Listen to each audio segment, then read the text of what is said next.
This war represents a failure to listen. Release your anger. Only your hatred can destroy me. Something terrible has happened. I find your lack of faith disturbing. Anger, fear, aggression. The dark side of the Force I made. Let the past die. Kill it if you have to. No, you're still holding on! Let go! Biggest problem in this universe is nobody helps each other. That's how we're gonna win. Not fighting what we hate. Saving what we love. Hello, and welcome to Feeling the Force. I'm your host, Alex. And I'm your other host, Sarah. And welcome to Season 4. Yay, Season 4. We finally escaped Season 3. If you stayed with us through Season 3, may the Force be with you. It was rough for us, so we can't imagine what it was like for you. But if you are new to us or rejoining us, welcome, welcome. We hope this 4th season brings you joy. As our season is about joy, and we feel like we need more of that in the world at the moment. Yes, we think that this is a good time after, shrugs broadly at world, to interject some light and positivity into a fandom that we all love. Yes. Yeah. There's been a lot going on in the fandom and in the world. I think it's more the world. Yeah. There's frustrations at society and what's happening, and we're going to try to bring in some joy. We are going to be using our platform here to bring joy and happiness, but we are also going to put our mouths where our money where our mouth is, I guess, is to say, and we will be not engaging really in any new Star Wars discussion here because we want to just stay focused on what's already been exposed, and that's kind of where we've been at from day one. So we're just going to keep with the Skywalker Saga. With our Skywalker Saga, so we're just going to keep going with that, with some decisions that have been made by Disney we're not super pleased with. So, yeah. As Andor has taught us, small resistance. Exactly. Small resistance is important. So that's where we're standing. No judgment or anything about anybody else. That's just we want to give you a heads up of where we're at. Yes. Thank you for that, Alex. Before we dive into our introductory episode where we're going to be setting up joy and talking about how we're going to look at joy this season, is there anything else we want to share about? We were just at GalaxyCon. GalaxyCon, yes. We had a lot of interesting conversations with people at GalaxyCon. It was really cool. Yeah, we're hoping to get into Twin Cities Con this year. It's apparently a little bit more cutthroat. Ha ha ha, just kidding. But we're currently on a wait list to get into Twin Cities Con, so we're hoping to get in there. But if we don't, we will hopefully all of the other panels are going to be great because we hear there's a lot of Star Wars people coming in for Twin Cities Con this year. Yes. And we'll keep you updated on our socials about if we do end up getting into Twin Cities Con and where you can find us. Yep, and we'll drop our next episode after we know, and then you can listen to that, and we'll have a full rundown of where we're going to be, what's happening. Yeah. I mean, how are you doing, Sarah, with everything? Yeah, it's been a rough month for us. Well, and especially, it has been really rough, and it's really petty, but I'm going to say it because it's a frustration I have, and you just air it. It's supposed to be fall. Yeah. We are past the first day of fall, and it is still mid 80 degrees here. I want cozy sweaters. I want warm, cozy beverages. I want colors, and it is too hot for any of that, and it makes me sad. I literally was walking out of work today, and one of my coworkers, just kind of called out of why is it 90 degrees? And I responded, global warming, unfortunately. I mean, you're not wrong. I'm pretty sure she wasn't pleased with my response, so. No, so I'm hoping that in the extended or the forecast, it's this week, and it's maybe once October hits, it'll get better. But yeah, just that's my little petty complaint right now, is I can't embrace my basic fall girlness. Correct. No, I haven't been able to create my true form I love the cold. I want cold. I want this. We're supposed to be in September. We're almost in October now, literally a couple days away, and we still don't have cool weather. It's not doing well with me. No. So, but let's get on to a happier topic. Yes, let's jump into our joy. And let's talk about joy. This is going to be our intro episode. So Sarah is going to teach us all about what joy is, what we're going to look at, and all of the fun aspects we are going to learn in joy. Yes. So this episode is going to be 3 parts. The first part is, what is joy? Our second part is the expressions of joy. So how are we going to be looking for it in the movies? Because we obviously can't read people's minds. And then the third is where we might think we will see joy in Star Wars. Can I do a little bit of prediction? Okay. All right. We're back to parts. That sounds nice. I like structure. I like we missed our structure in season 3. Yes. So we're back to some structure here with season 4. So what is joy? I mean, we're not going to get all philosophical. C-3PO can do that for us. Amy Poehler. Yes, Amy Poehler is joy in the Inside Out movies. Bringing it back here. Yes. So while philosophers have speculated on joy and tried to define joy over time, we're going to stick to some pretty concrete definitions. We're going to go to the dictionary. So the Oxford Dictionary defines joy as a feeling of great happiness or something or someone that brings great enjoyment or happiness. May I ask, do you have a definition of happiness then? No. Oh, I do from Merriam-Webster. Okay. Because my next definition of joy is from Merriam-Webster. Okay.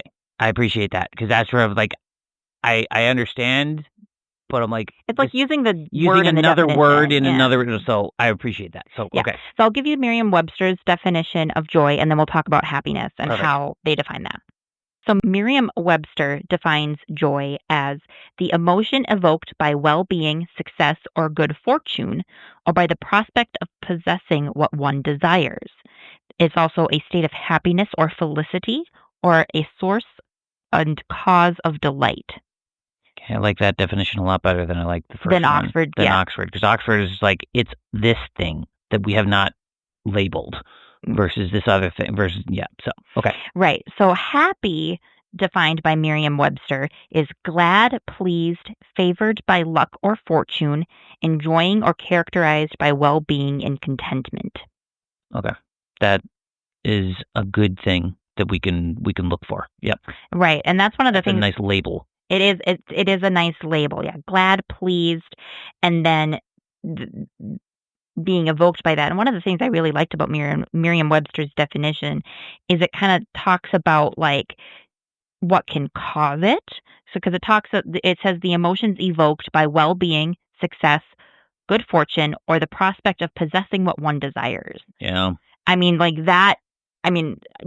dissertations have been written on that. Well, yeah, and Anakin's chasing that the whole time. Yes. He's put a pin in joy. that. That's part 3. Sorry. But yeah, I think that's a really concrete definition of what joy is. What I found interesting is from the American Psychology Association, they also have a definition for joy. And they define joy as feeling extreme gladness, delight, or exultation of the spirit arising from a sense of well-being or satisfaction. Okay. But what's important is in their definition, they say the feeling of joy can take 2 different forms. And I think this is going to be something that's really interesting as we continue our discussion here in our intro episode and then throughout the whole season. So they say joy can take 2 forms, passive and active. Passive joy involves tranquility and a feeling of contentment with things as they are. Active joy involves a desire to share one's feelings with others. It is associated more with engagement of the environment than passive joy. And they make the distinction between the two may be related to the intensity of the emotion, with active joy representing the more intense form. So that's where I think of active joy is like joy from Inside Out, where she's just kind of bubbling and bouncing and wants to sing. That to me is the active joy, whereas passive joy is contentment. Yeah, it's contentment. It's once you sit down after you've walked a long ways, or you take a sip of refreshing water after Yep. you're really thirsty. Like that's the contentment. That's a passive joy. Sure. But yeah, I found that very interesting of the differentiation between active and passive joy. Yeah, no, that's the different levels of it. Yeah, no, Yeah, very cool. the different intensities. The different intensities. Which is we'll see if we'll be able to see passive joy. That one may be that's hard. interesting. Like we might not be able to see that. So I was gonna say it's very easy to see someone bouncing around because they're so excited they can't keep it in. Right. But yeah, passive joy is. I think we might get into more philosophical discussions about passive joy. So I'm glad you brought that up.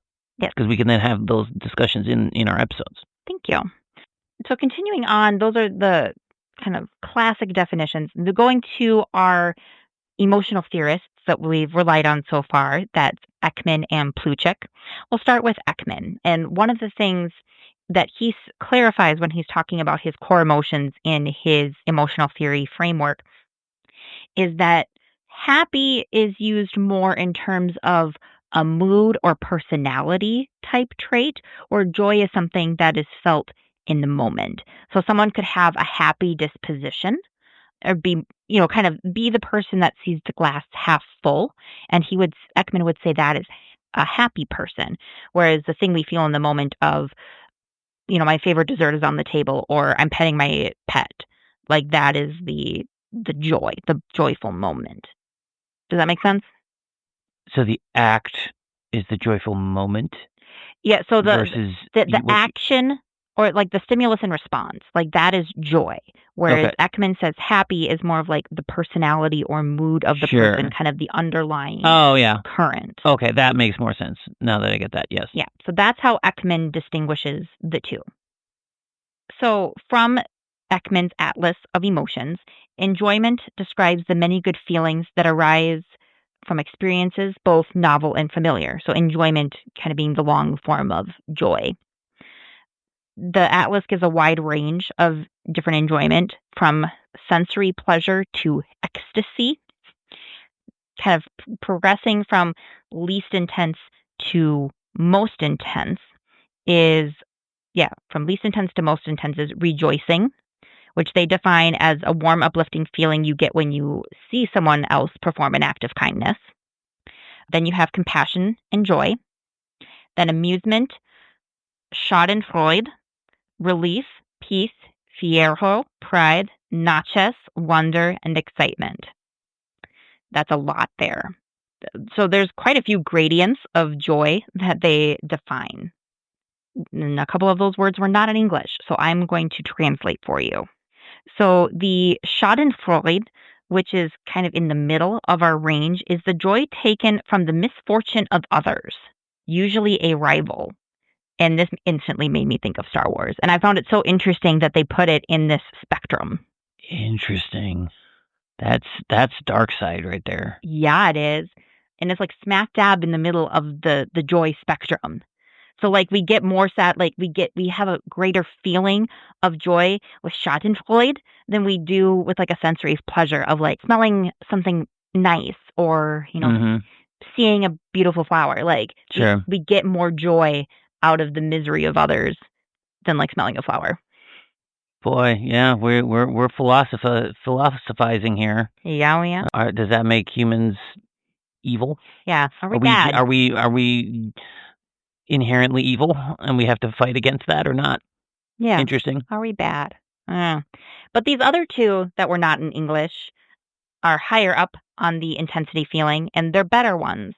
So fiero is the joy in meeting a difficult challenge. Oh, it's not defying gravity? It's not. That was a wicked joke, everybody. If you didn't get it, that's okay. I like explaining myself too. But Elphaba is in love with Fiero. Spoilers. That's not a spoiler. She's in love with him. Okay. That's established. Yeah. In the movie and the play. And the stage show, yeah. And the book. The music movie is the second movie hasn't come out yet, so I did not spoil anything. Okay. But yeah, that is that one. And then I really like this one. Nachos is the joyful pride in the accomplishments of one's children or mentees. Okay. Which I'm like, that's really sweet of like you're getting such enjoyment of seeing others succeed, which is higher than watching your enemies fail. That's a Padawan. That's a Jedi Master and a Padawan. Mm-hmm. So Ekman, to kind of wrap up his thoughts on joy, there's a broad spectrum of joy. But as a social function, expressing enjoyment plays an important role in signaling friendliness and assuring that we are not a threat to others. Many emotion scientists and theorists agree that enjoyable emotions motivate us to do things that are, by and large, good for us and the survival of our species. Many emotional scientists also agree that the pursuit of enjoyment is a primary motivation in our lives, which made me think of the Declaration of Independence, like life, liberty, and the pursuit of happiness as like the reason to live. Sure. So that is Ekman on joy. That's a lot more in-depth than I thought it was going to be, and there's a lot of parallels to Star Wars with that. So that's going to be fascinating to watch, right? And see, and discuss. Especially the non-English terminologies that we get thrown in here. Yeah, I think in particular, not to mention just the fact that we have like 8 different tiers. Like there's so many different levels that he distinguishes as separate intensities of joy. Yeah. So to continue on, Plutchik is the other emotional theorist we talk a lot about on our podcast. And on Plutchik's wheel of emotions, similar words to joy are excited or pleased. And he theorizes that the typical sensations are a sense of energy and possibility. And joy is telling us in that moment that life is going well. And joy can help us as an individual or a species by sparking creativity, connection, and giving energy. Okay. A lesser intensity of joy, taking a step backwards, is serenity, and similar words being calm and peaceful. So to me, this kind of gets back to what the American Psychology Association was saying with passive joy, and kind of taking a step back and having it be a lower level. The typical sensations with serenity are being relaxed and having an open heart. Serenity is telling you that something is happening that's essential, pure, or purposeful. And serenity can help us by renewing our energy, making connections, and giving us a space to reflect and learn. But is serenity happy? Is serenity joy? Plutchik says it's a lesser intensity of joy. Because by that definition, then that's what the Jedi are supposed to feel. Because they're supposed to be in serenity. Yeah, isn't that part of the Jedi code? There is no emotion, there's serenity. Or there's peace. But that's a similar word for serenity. Yeah. So they're supposed to be in that low-level state of joy. But they're also like, nope, don't be too happy, or you'll get possessive. Mm-hmm. Interesting. Yes. Oh, and put a pin in that one because we're going to circle back on that in our third segment of this episode. All right. The greater intensity of joy, so kind of going to the biggest feeling of it we can, is ecstasy. Similar words being delighted and giddy, and the sensation of having abundant energy. So like I think of like literally bouncing off the walls. Can't sit still. Excited. Ecstasy is telling you something is better than you imagined. And ecstasy can help by strengthening relationships, increasing creativity, and building memories. Yeah. Yeah, that is our part 1 for what joy is. Okay. That's kind of an abrupt end. I thought there was more. There's not. Sorry. Okay. All right. On to part 2. On to part 2. So how is joy expressed? Again, we're going to need to rely on the words people tell us and their body language and facial cues. Expressions. Thank you. Their facial expressions. So when people experience joy, they may yell or tell someone about it. They may savor or indulge in the moment, which... What does that mean?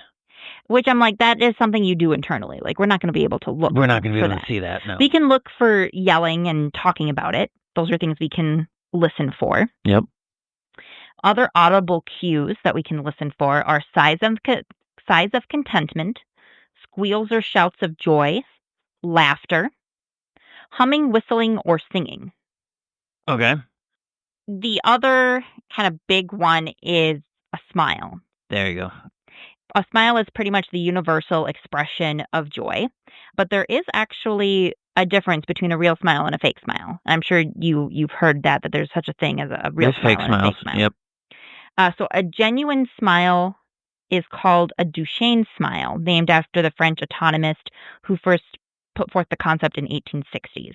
But in that true smile, a genuine smile, a Duchenne smile, the skin above and below the eye is pulled toward the eyeball, which means that the cheeks are pulled up, the skin below the eye may bag or bulge, the lower eyelid moves up, crow's feet and wrinkles appear on the outer corners of the eye socket. The skin above the eye is pulled slightly down and in, and the eyebrows move down very slightly. I know that was a lot to take in. Basically, you have to look at the eyes. The eyes are the window to the soul, Alex. A non-enjoyment smile or a fake smile, in contrast, usually has the same lip movements, but you don't see it in the eyes. And the scientists believe that the difference here between a voluntary and an involuntary, like a genuine smile and a non-genuine smile, is the facial movements, which are controlled by different parts of the brain.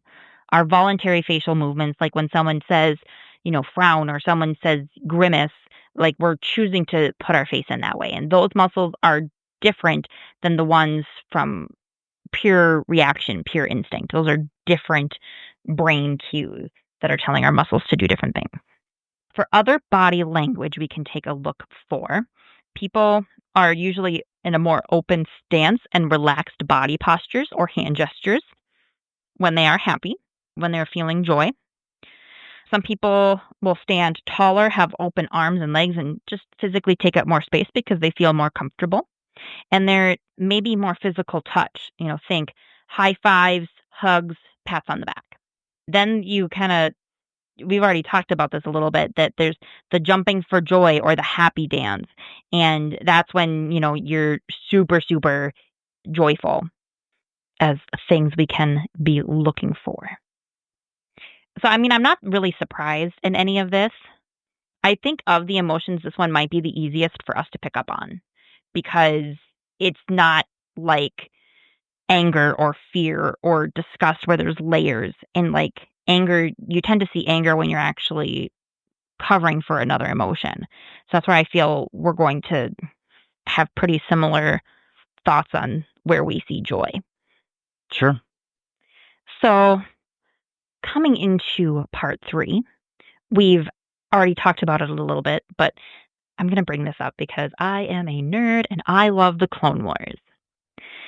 So in season 6 of the Clone Wars, when Yoda and R2 follow the voice of Qui-Gon Jinn and learn how to become one with the Force, oh my goodness, there are the 5 Force priestesses that teach Yoda these things and put him through the trials, that reside in the wellspring of life, the home of the midichlorians. Go ahead. How does this relate to our podcast here? Because it's Star Wars. Okay. So, again, George created it, and he's the master of the universe. That is absolutely not true. So, of these 5 priestesses, 2 of them are positive emotions, being serenity and joy.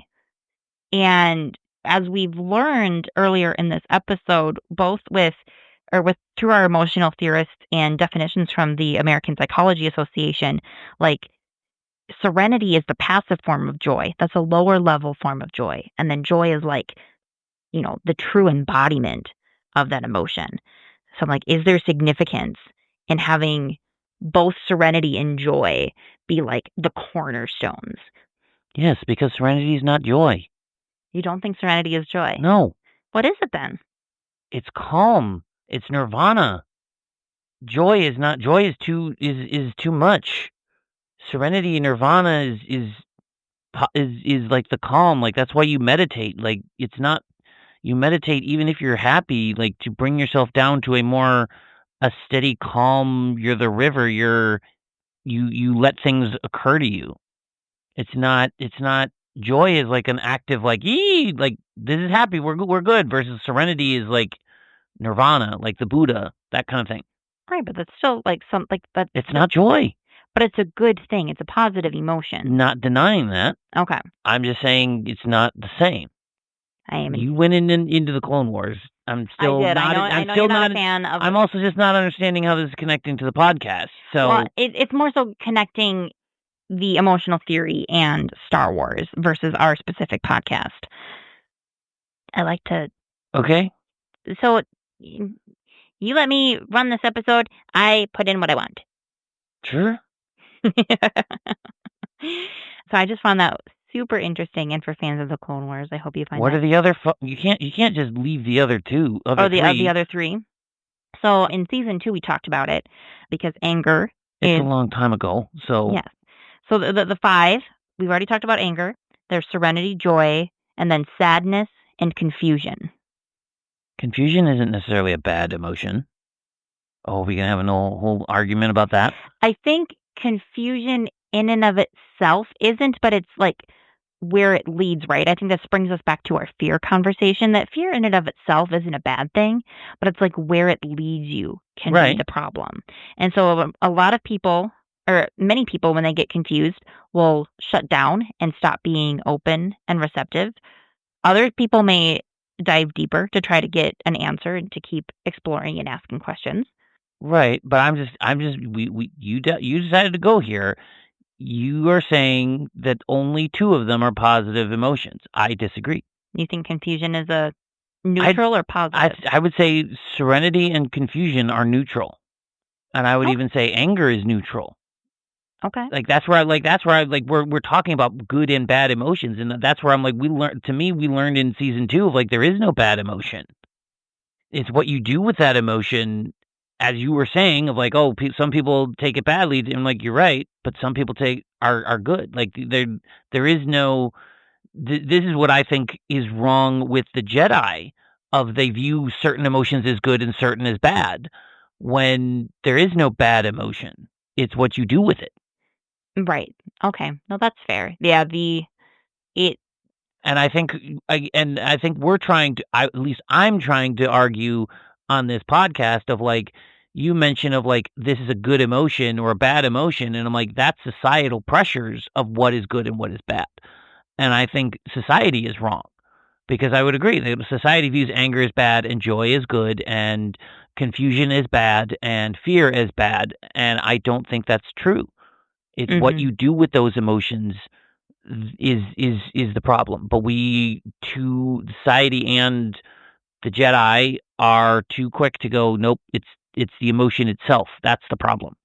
Right. Not the human or alien in Star Wars' reaction to it.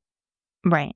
And I don't think in either galaxy, in our galaxy or the Star Wars galaxy, like we give ourselves time to feel our emotions. And I mean, like, I think that's where people like label things as bad emotions and don't feel those bad emotions, because it may take longer to process them. And yet people don't have the time or don't want to hear about bad things and sad things.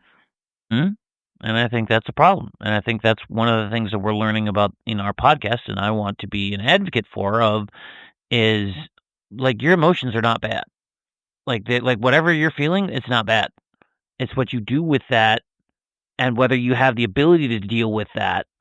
That is the key. Because like I also want to say, like, if you can't handle your emotions, there are some that are so intense you can't handle them. I have them, and they are so intense, and I can't handle them. And I'm not a bad person because I can't handle those emotions. Like, it's just, you have to figure out a way to either just have them and have them pass through you and then deal with them, or you need to have other people to support you and to help pull you out of that, if it's a negative or positive. Because I mean, like, manic depression is like the immense is the same thing of like, you can be way too happy. Like, if you're manic, you come off as crazy because you are so happy and so energized. And so I'm like, that's a negative emotion. So right, it's taken to the extreme. It's taken to the extreme. Like, that's what I just wanted to put forward of like, I want to be very careful of like, there is no bad emotion. It is how it is handled and how it is used that is the bad piece. Thank you for putting a bow on that. Yeah. Yes. So within our 9 episodes of the Skywalker saga, where do we think we'll see Joy? There's only 2 movies that I don't know if we'll see it. Every other one I have at least one instance we'll see it. Okay, which 2 movies do you not think we'll see Joy? Empire Strike. I didn't think. Oh, okay. I said I don't know if we'll That- see it, and that's Empire Strikes Back and The Last Jedi. Nope, Mhm. Last Jedi. We may not see it in the main character, but we do see it in other things. So Empire Strikes Back is the only one that I can think of. Every other one I know of an instance of Joy. Yeah, I can easily call up an instance of Joy. And it may just be that one. I don't think it will be, but like... Oh, no, there's going to be more. There's smiles and stuff like that we're not picking up, but I'm like, off the top of my head, you can go episode 1, you're going to get the pod race end and the end of the movie. Mm-hmm. Attack of the Clones, you're going to get the field, at least, where Anakin is laughing at Padme and they're rolling around on the grass. Mm-hmm. Then in, Revenge of the Sith, that one. I guess with Anakin, you can see when he finds out she's pregnant. Yeah, but because I think... still, that's another one that I think we'll see less Joy in. Mm-hmm. And then New Hope is the end, and when they blow up the Death Star. Return of the Jedi is the end when they blow up the second Death Star. Force Awakens is the... Oh, it's not the end. So I don't know about the Force Awakens. I can't think of any... The one... Oh, that's an... So Force Awakens actually might be another one. And then Rise of Skywalker is when they blow up the fleet and destroy Palpatine again. Mm-hmm. Mm-hmm. So yeah, I think... Yeah, that's interesting. Yeah, I can't come up with one in Force Awakens, but so that might be one that is more difficult to find. Yeah, that is interesting because Revenge of the Sith makes sense. Empire Strikes Back makes sense because of where they sit in the story and the beats of that. Force Awakens, yeah, going through that's a little bit of a surprise. It's supposed to be the kind of reintroduction, the happiness of it back. So. But I think Rey has quite a bit of wonder, and I think that part brings in some joy on there. So I know we'll find some in there. Right, but it's not like it's not jumping out at me. Right, I was gonna say those big moments like the pod race or like the blowing up of the Death Stars, like those. Yep, those are big moments that we know. When you think joy in Star Wars, like that's what you think of. Yeah, that's my 5-second reflection on it. Like that's what I think of. But no, I think I'm really looking forward to watching the facial musings of different people and to get different smiles and to see if we can pick up on the genuine versus fake smiles. Oh yeah, we're gonna have some conversations about that as we get into it. For sure. So I am looking forward to that. Do we have a prediction as to who will be the most joyful character in Star Wars? I recognize that may be too big of a question. I think that's too big of a question.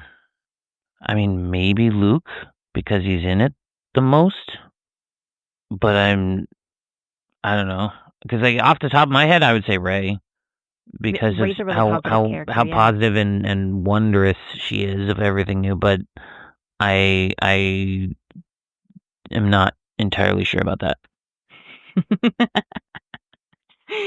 There's part of me that's like it's Emperor Palpatine. I mean, that is true. He is happy. He does get happy. Gets what he wants. And then the other part of me is just Jar Jar Binks because that's all he knows. But he's not happy a lot. He complains a lot. That's true. So no, I'll put forth a wild one and say Emperor Palpatine is going to be joyful. Yeah, he's in there quite a bit too because he's in the original trilogy. He's really happy in Return of the Jedi. For a while, at least. Yeah. So, yeah, and then I would say he's even happy again in Rise of Skywalker. So, I think you have a shot at it. It'll be. I think it's out there, but I think you have a shot at it. I was gonna say Rose is No, she's not in there enough. No, and I was gonna say travesty, but she's not in there enough. We'll see, and because I'm like she has a happy disposition, like she is a glass half full kind of a person, but she doesn't she's coming. When we see her in the Last Jedi, she's dealing with grief. I was gonna say, yeah, she's just lost her sister, so I think she is ever the optimist, but she's going through a grief moment, which would kind of like Dampen scale the back happiness. the joy that she feels. Yeah. So that's what I have on joy. Okay. So then we will see y'all next time when we discuss joy. And what are we starting at, Sarah? We didn't discuss that. Where are we starting? Are we doing release order or number order? Let's do release order. So we're going to do Where's Joy in A New Hope? A New Hope. All right. So you can find us on Threads or Facebook at the Feeling the Force Pod. And you can find us on BlueSky as well at Feeling Force Pod. And you can then also listen to us on any place you get podcasts. Please give us a like, rating, or review. It does help get us out there. And we just kind of want to bring out that happiness, bring out that joy. That's kind of why we're doing the season, to get everybody feeling a little bit better about the world in a really hard time. So you can also send us an email at feelingtheforcepod@gmail.com. Check out our website, feelingtheforcepod.com. Yep. And check out our other podcasts where The Sand Hurts My Feelings, any of those things, any of those places. But always remember, your focus determines your reality. Your focus determines your reality.